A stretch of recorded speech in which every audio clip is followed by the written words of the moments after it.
Esta é a história do dia da Rádio Observador. Bento XVI, o Papa que mudou a história dos Papas.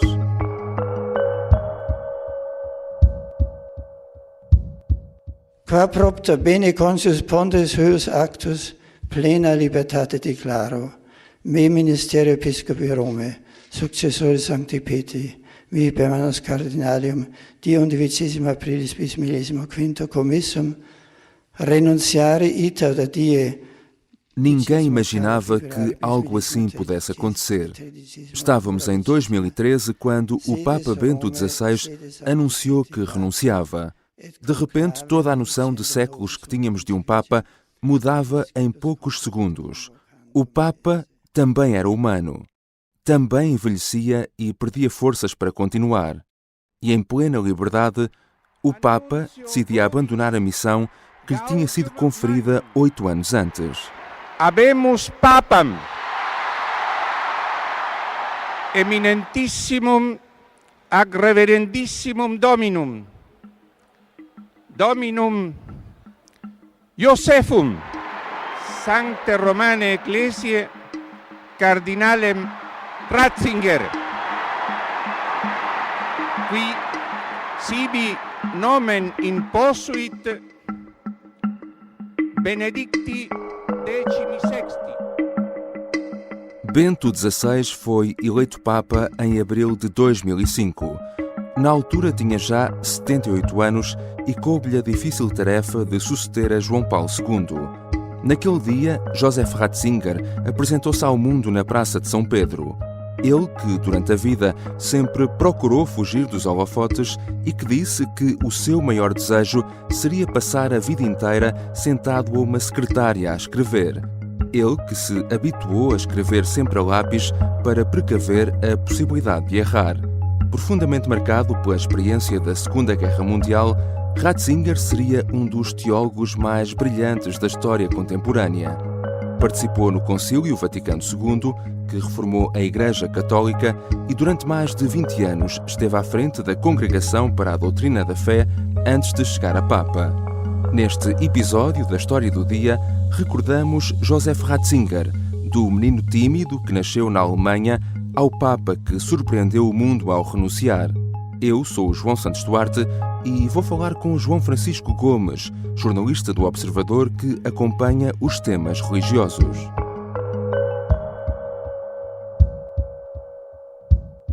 Bem-vindo, João Francisco Gomes. Olá, João. João, como é que vamos conseguir resumir aqui, em pouco tempo, a vida de um homem como Joseph Ratzinger, que viveu tanto, e foi quase centenário, e que teve uma importância tão grande na Igreja? Não vamos. É muito difícil resumir o legado de um homem que viveu quase 96 anos, que durante mais de 50 anos teve uma influência decisiva nos destinos da Igreja Católica e da cristandade. Podemos dizer que foi um dos mais brilhantes teólogos do século XX e do século XXI. Foi um dos primeiros a captar a essência dos tempos modernos e a compreender o lugar da religião na Igreja e na modernidade. E isto acho um ponto absolutamente fundamental. E foi, na verdade e na prática, uma das figuras que durante mais tempo influenciaram a Igreja Católica contemporânea. Primeiro como o grande visionário que, no fundo, sintetizou os grandes objetivos do Concílio Vaticano II, ainda na década de 60. Depois, mais tarde, como prefeito da Congregação para a Doutrina da Fé. Ele foi durante 20 anos o braço direito de João Paulo II e nos últimos anos do Papa polaco a intervenção de Joseph Ratzinger foi fundamental. E finalmente como Papa, num momento que foi especialmente difícil para a Igreja Católica. Mas se eu tivesse de sintetizar num único elemento o grande, o maior, o principal legado de Bento XVI, tenho de dizer que foi mesmo a sua renúncia histórica em 2013. Foi um ato que transformou radicalmente a Igreja Católica e que até podemos especular que terá repercussões decisivas no futuro. Il Papa Benedetto XVI durante il Concistoro questa mattina ha dichiarato che il 28 febbraio, ha annunciato che il 28 febbraio lascerà il pontificato. Bento XVI renunciou aos 85 anos Curiosamente, mais ou menos a mesma idade que o atual Papa Francisco tem, mas já falaremos dele mais à frente. Ora, a resignação foi, como dizias, uma surpresa total, até porque, embora existisse um precedente histórico muito antigo, a prática, como sabemos, foi sempre que um Papa seria Papa até morrer. O que é que o levou a renunciar? Foi pressionado? Bom, eu acho que para compreender a renúncia do Papa Bento XVI é mesmo preciso perceber que ele teve um pontificado mesmo muito difícil. E, em primeiro lugar, o primeiro ponto que explica essa dificuldade é o seu antecessor, João Paulo II, com um pontificado de 26 anos, um homem extremamente popular. Podemos dizer que a fasquia da popularidade estava mesmo muito alta para quem quer que fosse o sucessor de João Paulo II. E, nesse aspecto, aquilo que dizias é muito importante. O precedente histórico de o Papa ocupar o cargo até morrer tinha contribuído muito para consolidar a popularidade de João Paulo II. Aqueles últimos anos, quem tem memória disso, lembra-se de um homem já com muita debilidade, muito incapaz, até incapaz de tomar decisões na governação da Igreja, mas ainda assim um homem que sofreu até ao fim. Resistia até ao fim. Exatamente. São imagens muito marcantes também visualmente. Completamente marcantes e que até contribuíram para aquela imagem de um homem que transcende as organizações humanas, digamos assim, um homem de facto próximo de Deus, justamente pela sua própria vida transcender o tempo natural das coisas. Mas em segundo lugar, nos fatores que contribuíram para um pontificado muito difícil para Bento XVI, foi um conjunto de características do próprio Ratzinger. Ele era um académico, era um professor universitário, ele tinha passado toda a sua vida nos corredores das universidades e não no trabalho pastoral. Ele foi pároco durante um ano numa paróquia. Todo o resto da sua vida de padre e bispo foi sempre na vertente académica. E isso para os católicos no geral, para a grande população católica a nível global, foi uma diferença muito grande, porque de repente há um contraste entre João Paulo II, aquele Papa muito próximo, muito carinhoso, que tinha já conquistado o coração dos católicos, e Bento XVI, que era uma figura que até pela sua nacionalidade, um alemão mais frio, mais racional, exatamente, menos emotivo, mais teórico, mais teólogo, mais académico. Ter uma figura dessas como Papa para a generalidade dos católicos foi uma comparação muito difícil, especialmente tendo em conta o seu antecessor João Paulo II. Mas em terceiro lugar, e isto é fundamental para compreender a renúncia histórica de Bento XVI, o pontificado de Ratzinger foi aquele período em que vieram a público muitos dos escândalos que ainda marcam a Igreja contemporânea. Muitos escândalos até adiados do tempo de João Paulo II. Ireland's most senior clergymen were summoned to the Vatican after a damning report into the way the Catholic Church covered up for paedophile priests. Pope Benedict made it clear he shares the outrage felt in the aftermath of its publication.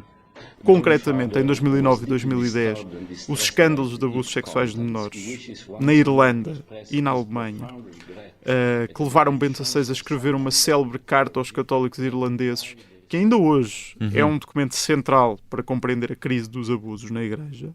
E a maioria desses escândalos, apesar de já ter havido, por exemplo, a questão do Boston Globe, do Spotlight, etc., ainda durante o pontificado de João Paulo II, foi entre 2005 e 2013, no pontificado de Bento XVI, que os grandes escândalos vieram a público em todo o mundo.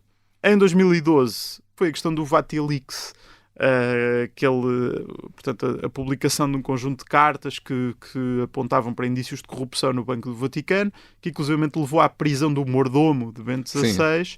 E, foi portanto, quem revelou essas cartas, quem tinha revelado os documentos aos jornalistas, exatamente. E, portanto, aquilo que nós percebemos é que ali nos anos finais do pontificado de Bento XVI, 2012, 2013, não só Bento XVI já era um homem idoso, cansado, como o seu pontificado já era marcado por inúmeras crises. A Igreja era marcada por um conjunto de crises que surgiam a todos os momentos, em vários países do mundo, com a questão da pedofilia, com a questão dos escândalos financeiros, a suposta existência de um lobby gay no Vaticano que estava a influenciar a tomada de decisão em torno de uma série de assuntos. Portanto, tudo isto começou a ser muito claro para o próprio Papa Bento XVI, a tornar muito claro para Bento XVI que ele já não era a pessoa indicada para conduzir a Igreja nestes tempos muito difíceis. E é interessante também essa ruptura, essa renúncia histórica, ter partido de alguém que foi sempre associado a uma ala mais conservadora da Igreja Católica. Mas, na verdade, se olharmos aqui também agora um pouco para a vida de Joseph Ratzinger, isso não corresponde necessariamente à verdade. Não. Bento XVI será um Papa a que terá de ser a história a fazer justiça. Não será no nosso tempo, muito provavelmente. Porque, na verdade, se olharmos objetivamente, Joseph Ratzinger foi um dos principais reformadores da Igreja no século XX. Quando nós pensamos que Ratzinger chegou aos 18 anos à formação universitária com uma juventude profundamente marcada pela vivência do nazismo, ele nasceu filho de um polícia, o pai dele era polícia e, portanto, era uma figura que, não tendo aderido ao partido nazi, estava inevitavelmente ligado ao regime. Joseph Ratzinger, passou por uma série de aldeias e vilas do sul da Alemanha, porque o seu pai ia sendo colocado em diferentes postos da polícia, e desde muito cedo contactou com aquilo que era a discriminação dos judeus, com os horrores do nazismo. Ele próprio, com 16 anos, foi recrutado para o exército nazi. Ele já tinha sido obrigado a inscrever-se na juventude hitleriana. Eu lembro-me de quando Ratzinger foi eleito Papa, em 2005, logo nos meses seguintes, começaram a correr vários rumores com vista a desacreditar o novo Papa, que ele tinha simpatizado com os nazis, que ele tinha um passado associado a esses horrores da Alemanha nazi da década de 40, quando, na verdade, quando olhamos para a biografia de Ratzinger, é exatamente o oposto. A família de Ratzinger recusou sempre aderir ao partido nazi. O pai dele era radicalmente contra o nazi, tão contra quanto se podia ser num regime como aqueles. Ratzinger só aderiu à juventude hitleriana em 1941, quando já não conseguiu escapar à adesão obrigatória no seminário onde ele andava. Ele tinha apenas 16 anos em 1943, quando foi recrutado para o exército. Teve de cumprir serviço militar durante a Segunda Guerra Mundial, mas quando, já na fase final da guerra, quando ele estava colocado numa unidade de infantaria no sul da Alemanha, isto foi tudo contado por ele nas suas memórias, chegou mesmo a desertar. Ele fugiu da tropa, fugiu para a terra dos pais, quis voltar para casa, não queria fazer parte daquela guerra, mesmo sabendo que aquilo que ele estava a fazer era punível com a pena de morte. Aliás, na altura, os agentes da Gestapo, da polícia do regime nazi, executavam sumariamente os desertores do exército nazi. Aliás, inclusivamente, ele não só fugiu para a casa dos pais, como acabou por ser capturado pelas tropas americanas ainda antes do final da guerra. E, portanto, os últimos meses da Segunda Guerra Mundial para Ratzinger foram passados num campo de prisioneiros. Portanto, é assim, quando olhamos para para os anos que foram, para aquilo que Ratzinger tinha vivido até aos 18 anos, compreendemos que foi um homem que chegou à sua formação universitária completamente marcado por uma necessidade de renovação completamente associada ao período do pós-guerra. Como é que ele toma essa decisão de ir para o seminário? Sempre teve essa certeza que queria ser padre ou não? Não podemos dizer que sempre teve essa certeza, mas é muito curioso ler nas memórias de Ratzinger que ele, desde criança, sentia esse chamamento. Ele conta como, em criança, quando pedia presentes aos pais, pedia que lhe dessem coisas para ele imitar, para ele brincar aos padres, como ele chamava, brincar aos padres, imitar as missas, etc. Ele já tinha entrado num seminário menor, já estava a fazer a sua formação no contexto da Igreja Católica, mas ele conta que foi durante o cativeiro, durante a guerra e durante o cativeiro, que consolidou decisivamente a sua vocação sacerdotal. Portanto, ele, quando foi libertado no final da Segunda Guerra Mundial do campo de prisioneiros onde estava, saiu para o seminário. E é aí que ele, para o seminário maior e para a formação universitária. Portanto, é aí que ele sente claramente esse chamamento para ser padre. Isso, de facto, como já referimos aqui, não é verdade que Ratzinger fosse um conservador. Então, qual era o pensamento dele nesta altura? Acho que é preciso fazer primeiro um enquadramento. Ratzinger foi um jovem académico e um professor universitário numa altura em que ainda não tinha acontecido o Concílio Vaticano II. Portanto, a Igreja ainda era muito marcada por aquela teologia do século XIX, uma religiosidade muito rígida, muito apegada ao cumprimento escrupuloso de rituais muito pesados, associado ao latim, a um certo analfabetismo, digamos assim, teológico da maioria dos fiéis.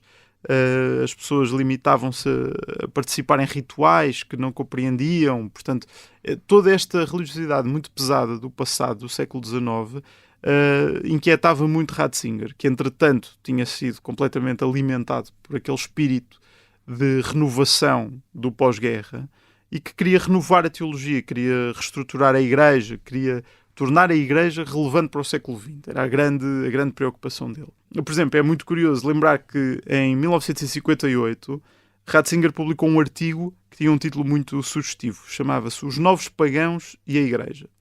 E nesse artigo ele argumentava que o mundo real e a Igreja e a fé se estavam a afastar progressivamente enquanto mantinham um conjunto de relações institucionais, ou seja, as pessoas continuavam a ir aos batismos e aos casamentos e a frequentar a Igreja, mas por razões culturais e não por razões associadas à sua espiritualidade. Faltava uma densidade espiritual. Ratzinger viu isto em 1958. Este é um processo que nós ainda hoje conseguimos ver na Igreja. A quantidade de pessoas que atualmente, sem terem propriamente uma ligação espiritual, uma grande fé, continuam a participar em rituais religiosos por esses serem rituais fundamentais para a sua própria cultura. Aquilo que nós falamos dos católicos não praticantes, por exemplo.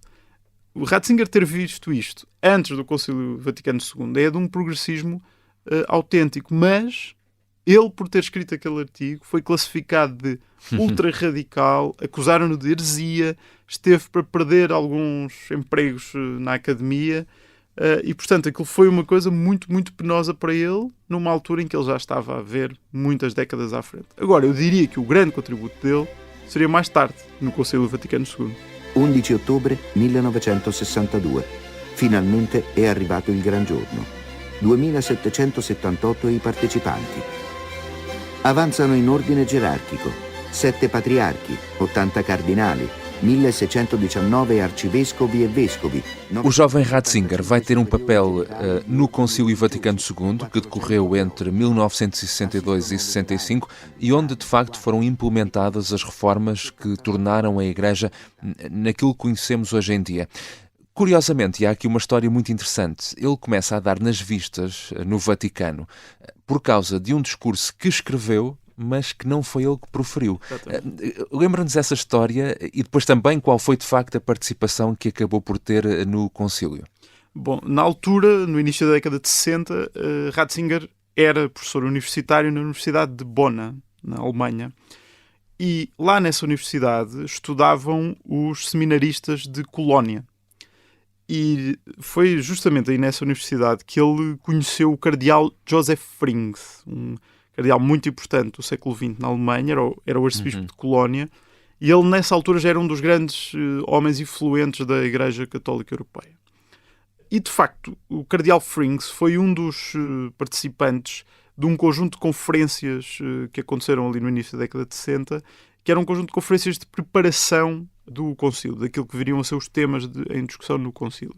Nessas conferências debatia-se aquilo que ficou conhecido com o tema A Igreja e o Pensamento Moderno. Portanto, que lugar teria a Igreja no pensamento contemporâneo? E, na altura, o cardeal Frings convidou o professor Ratzinger, então teólogo lá da Universidade de Bona, a escrever uma proposta de discurso. Portanto, o cardeal tinha sido convidado a discursar nessas conferências, precisava de um discurso, de um conjunto de temas e pediu a Ratzinger que lhe fizesse uma proposta.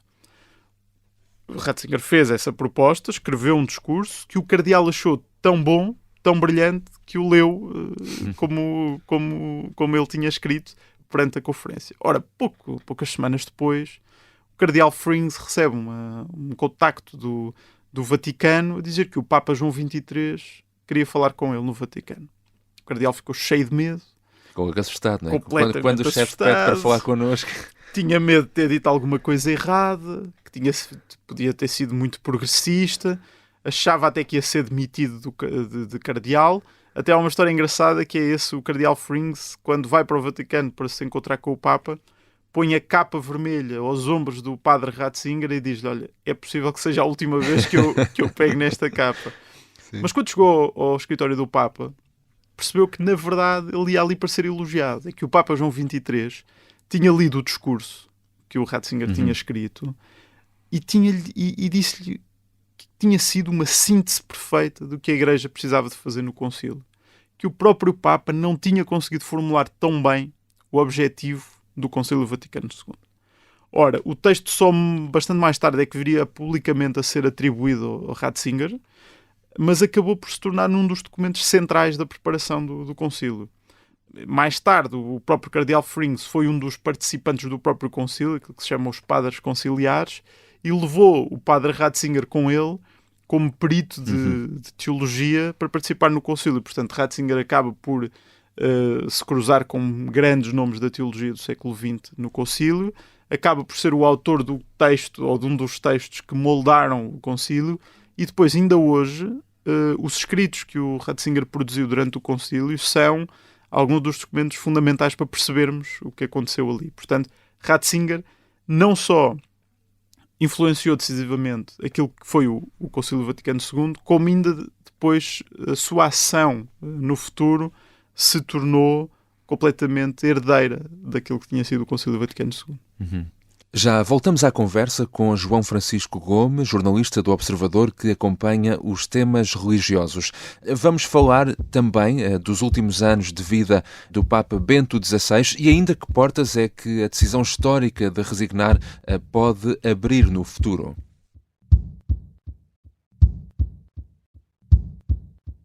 As armas e os barões assinalados. E o resto é história. Com João Miguel Tavares e Rui Ramos, às quartas-feiras, depois do Jornal do Meio-Dia e sempre em podcast. Estamos de regresso à conversa com João Francisco Gomes, jornalista do Observador. João, a verdade é que Ratzinger tem de facto essa participação no concílio, mas sai muito desiludido com aquilo que acaba por ser o desfecho. O que é que aconteceu e como é que depois disso e dessa desilusão ele acaba por chegar ao Vaticano mais tarde? É verdade o que diz, ele desiludiu-se bastante com o desfecho do concílio, não necessariamente com os conteúdos ou com a discussão que teve lugar no concílio, nem sequer com os documentos que foram produzidos. Ele explicou mais tarde, já depois de renunciar ao papado, que, na sua opinião, houve 2 concílios a decorrer ao mesmo tempo. Um que foi o verdadeiro, dentro do Vaticano, com os padres a discutirem teologia e a discutirem o lugar da Igreja no mundo contemporâneo, e um outro que aconteceu fora da Igreja, fora dos muros do Vaticano. Aconteceu nos jornais, nas televisões e nas rádios, e que foi basicamente uma transposição daquilo que eram algumas linhas do concílio para uma hermenêutica, para uma linguagem mais jornalística, mais mundana, que acabou por traduzir o Concílio Vaticano II não num debate de ideias sobre o lugar da Igreja no mundo contemporâneo, mas sobre uma luta política interna entre fações da Igreja. E essa ideia de que o Concílio Vaticano II tinha sido uma luta entre progressistas e conservadores e que, no final, ganharam os progressistas com, por exemplo, a missa ser realizada em várias línguas e não apenas em latim, a tradução dos textos da Bíblia, etc. Todas esses desfechos do concílio, que foram muitas vezes vistos como através de fora, através dos meios de comunicação, como uma derrota do tradicionalismo da Igreja e uma vitória do mundo profano, digamos assim, sobre a Igreja, acabou por desiludir muito Bento XVI, desiludiu muitos dos homens que estiveram envolvidos no Concílio Vaticano II. Bento XVI acaba mesmo por dizer que muitas das coisas que saíram do Concílio acabaram por descarrilar. Seminários vazios, igrejas vazias, um certo afastamento das pessoas relativamente à religião, que muitas vezes ainda hoje é atribuída à maneira como se comunicou sobre o final do Concílio Vaticano II. Agora, o que é verdade é que depois do concílio, o Ratzinger, o padre teólogo Ratzinger, voltou à Alemanha, voltou a dar aulas, voltou à sua vida académica, mas não durou durou cerca de uma década, esse regresso à vida académica, porque já na década de 70 é elevado a bispo, é nomeado arcebispo de Munique, e pouco depois é chamado pelo Papa João Paulo II, já no início da década de 80, para ocupar o cargo de prefeito da Congregação para a Doutrina da Fé. Um cargo importantíssimo na Curia Romana.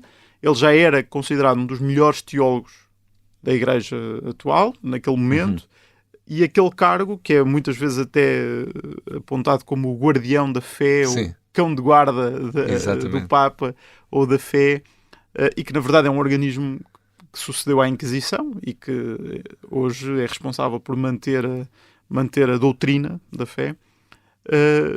Joseph Ratzinger, elevado a cardeal, foi a escolha natural de João Paulo II para colocar um homem profundamente conhecedor da teologia católica à frente daquele organismo que muitas vezes é apontado como o braço direito do Papa. E ali ficou durante 20 anos, aquele cardeal que só tinha sido padre um ano, que achava que não tinha jeito nenhum para lidar com pessoas e que gostava era de estar nos corredores da universidade, acabou por estar no topo da hierarquia da Igreja Católica e, portanto, em 2005, depois quando João Paulo II morreu, perante aquele problema do quem é que poderá vir agora que possa fazer jus àquela popularidade de João Paulo II, Ratzinger acabou por ser uma escolha natural na continuidade. Acabou por ser um homem que tinha passado os últimos anos com João Paulo II e que ele próprio sabia que ia ser um Papa de um período especial, um período de transição, de mudança de época. Mas sim, durante 20 anos, no topo da hierarquia do Vaticano. E foi nesse período, enquanto guardião da fé, como referiste, que ele acaba também por ter um papel importante para a Igreja portuguesa. Exatamente, foi Ratzinger que esteve ao lado de João Paulo II no momento daquela revelação pública do chamado Terceiro Segredo de Fátima, ou mais corretamente a terceira parte do Segredo de Fátima, que é apontada como um dos grandes momentos da Igreja contemporânea em Portugal, e esse segredo, essa mensagem, que fazia parte daquelas visões que os pastorinhos tiveram em Fátima e que tinha sido descrita pela irmã Lúcia, falava de um ataque a um bispo vestido de branco, uma coisa que seria mais tarde associada aos atentados contra João Paulo II durante a década de 80, e foi justamente Ratzinger, enquanto teólogo-mor do Vaticano nessa altura, que escreveu o comentário teológico àquele texto, que ainda hoje é um documento central para compreender o fenómeno de Fátima, digamos assim. Ao mesmo tempo, enquanto professor, Ratzinger já tinha tido um impacto muito interessante em algumas figuras hoje muito importantes da Igreja Católica em Portugal. O exemplo mais claro será o cardeal António Marte, que foi bispo de Leiria Fátima até bem recentemente, e que em tempos contou numa entrevista ao Observador como se cruzou com o professor Ratzinger em Roma, quando esteve em Roma a fazer o seu doutoramento, sobre o Concílio Vaticano II, e vivia no colégio alemão, porque ele falava alemão e portanto, dava-lhe jeito de viver ali, e o Ratzinger, sempre que ia a Roma, ficava alojado ali também. Portanto, eles cruzavam-se muitas vezes lá, e certo dia, o cardeal António Marte decide, ainda jovem seminarista, ou já padre António Marte, decide pedir ajuda a Ratzinger para fazer ali o seu doutoramento, para o ajudar com o doutoramento, e ele perfeitamente acedeu, foi ao quarto dele, esteve lá reunido com ele uma série de tempo. No meu quarto existia um piano. O piano era do colégio. Eu não tocava piano, simplesmente estava lá. E quando ele entrou, a primeira coisa que fez foi sentar-se ao piano e tocar ali. E depois, enfim, depois atendeu-me, era por causa do tema da tese, não é? E como ele tinha sido perito no concílio, eu quis fazer algumas interrogações para que ele me esclarecesse determinados aspectos dos textos do concílio. Outro exemplo é o do padre Henrique Noronha Galvão, padre português que já morreu e que foi o único português que pertenceu a um grupo muito seleto, os estudantes que tiveram o seu doutoramento orientado por Ratzinger. Sim.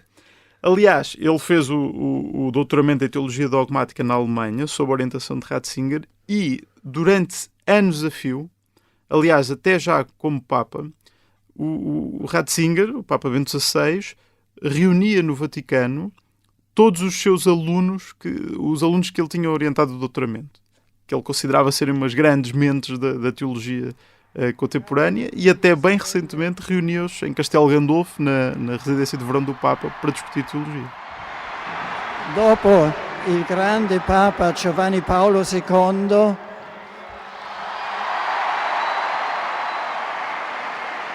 i signori cardinali hanno eletto me, un semplice, umile lavoratore nella vigna del Signore. João Paulo II morre a 2 de abril de 2005. Na sequência, então o cardeal Ratzinger é nomeado Papa aos 78 anos. Tem a tarefa, como dissemos, de suceder a um Papa marcante, muito popular, que teve um dos mais longos pontificados da história. Só que, sabemos agora, não poderíamos saber na altura, o mesmo teria acontecido a Bento XVI se não tivesse resignado e ainda fosse Papa. A questão é que esta resignação criou aqui também para a Igreja uma situação inédita. De repente existiam 2 papas vivos, um reformado ou emérito, não é? Se quisermos usar o termo que é usado pela Igreja, e outro papa em funções. Ora, como é que foi essa convivência entre os dois ao longo dos últimos anos? Nem sempre muito pacífica. Não por eles, que sempre se deram relativamente bem durante o período, desde o período da renúncia do Papa Bento XVI, mas muito por causa de fatores externos. Em primeiro lugar, Bento XVI optou por ficar no Vaticano, a viver num mosteiro a 5 minutos do lugar onde Francisco vive. E essa opção foi sempre justificada com o facto de Bento XVI, na verdade, ser o bispo emérito de Roma. Portanto, é na diocese onde ele trabalhou, Roma, que ele deveria ficar como emérito. Na altura especulou-se se ele voltaria para a Alemanha ou não.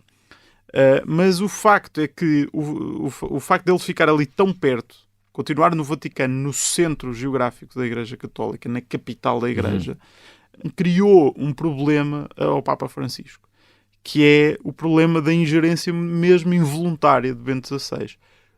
Quando o Papa Francisco foi eleito e foi apresentado ao mundo como este homem moderno, diferente, mais próximo da América Latina, etc., portanto uma figura que não agradou muito aos tradicionalistas e aos conservadores, houve muitas pessoas da ala conservadora que continuaram a achar que Bento XVI é que era o grande chefe da Igreja.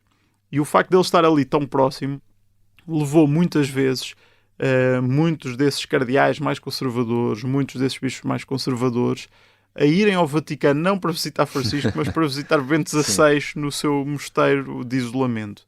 Essas visitas e essas declarações e esses textos que iam saindo causaram muitas vezes embaraço ao Papa Francisco por criar a ideia de que havia posições diferentes entre 2 papas.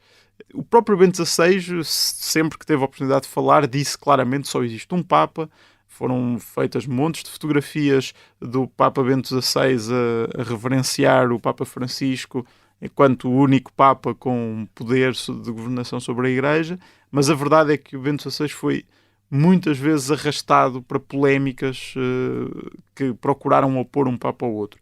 Eu posso dar só um exemplo, muito rapidamente, que foi o exemplo do cardeal Robert Sarah, que é considerado um dos cardeais mais conservadores da Igreja atual, e Robert Sarah trocou uma correspondência com Ratzinger, com Bento XVI, o Papa Emérito, sobre um tema bastante polémico na Igreja Católica, que é a questão do celibato dos padres, e numa altura em que o Papa Francisco tinha em mãos uma proposta do Sínodo para pensar na possibilidade de ordenar padres casados, ou melhor, ordenar homens casados, ter homens casados a fazer as funções de padre na Amazónia, por causa da falta de padres naquela região do mundo, como exceção. Houve ali um período em que o Papa recebeu esta proposta e tinha de tomar uma decisão, e nesse período esse cardeal publicou um livro em que colocou na capa do livro o nome de Bento XVI como um dos autores, e publicou nesse livro um conjunto de textos que ele tinha trocado com Bento XVI e que basicamente diziam que o celibato era absolutamente inegociável, que era impossível reverter o celibato, etc. Isto foi muito mal visto na altura, porque parecia que Bento XVI estava a querer influenciar a decisão do sucessor, quando na verdade se veio a perceber mais tarde que Bento XVI nem sequer tinha autorizado a publicação daquele texto. Sim. Portanto, claramente manipulado ali ao serviço dos interesses de uma ala mais conservadora, mas toda a sucessão deste tipo de problemas fez com que se criasse a ideia de que eles estavam em polos opostos. Inclusive o Vaticano teve até a dada altura, publicar um livro escrito a 4 mãos pelos 2 papas sobre a questão dos abusos sexuais na altura, para dar a ideia de que não, os 2 papas concordam na maioria dos temas importantes e estão conciliados. Esta decisão histórica de renunciar abre-nos aqui também uma questão para o futuro, não é? Que é, será que poderemos agora ver também mais papas a renunciar? E quando falo do futuro, falo de um futuro mais ou menos próximo até, ou seja, a morte de Bento XVI pode abrir também caminho a uma possível renúncia de Francisco? Eu acho que sim, embora é cedo para dizer. Aquilo que sabemos é que a renúncia de Bento XVI, logo à partida, mudou para sempre a face da Igreja no que toca ao pontificado. O próprio Papa Bento XVI diz uma coisa importante, que é, fica claro que não se perde a grandeza do cargo, mas acentua-se a dimensão humana do cargo. O Papa é, acima de tudo, um homem, uma pessoa que tem fragilidades e que pode chegar a velho e que, quando chega a velho, pode ter que se reformar, como acontece a todas as pessoas. Pode já não ter condições para continuar a liderar a Igreja. O próprio Papa Francisco, desde que foi eleito Papa, foi deixando várias pistas de que tencionava seguir as pisadas do seu antecessor. Agora, aquilo que sabemos da parte daqueles que são mais próximos do Papa Francisco é que Francisco nunca aceitaria renunciar enquanto Bento XVI fosse vivo. Criaria uma situação muito complicada, com a existência de 2 papas eméritos e um papa em funções, muito difícil de gerir, e, portanto, a indicação que sempre veio do Vaticano, a partir daqueles que são próximos dele, é que depois da morte de Bento XVI, talvez fizesse sentido uma renúncia de Francisco. Nós soubemos que há algum tempo o Papa Francisco revelou que tem uma carta de renúncia preparada para um momento em que um dia deixe de ter condições. Eu diria que com a morte de Bento XVI abre-se espaço a esta possibilidade.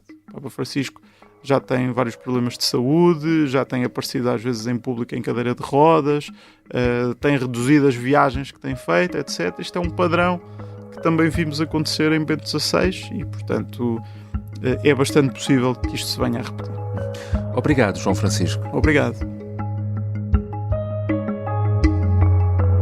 João Francisco Gomes é jornalista do Observador e segue de perto a atualidade da Igreja Católica. Esta foi a história do dia. Neste episódio, usamos também sons da Sky News e das italianas Rai e Mondovisione. A sonoplastia é da Beatriz Martel Garcia.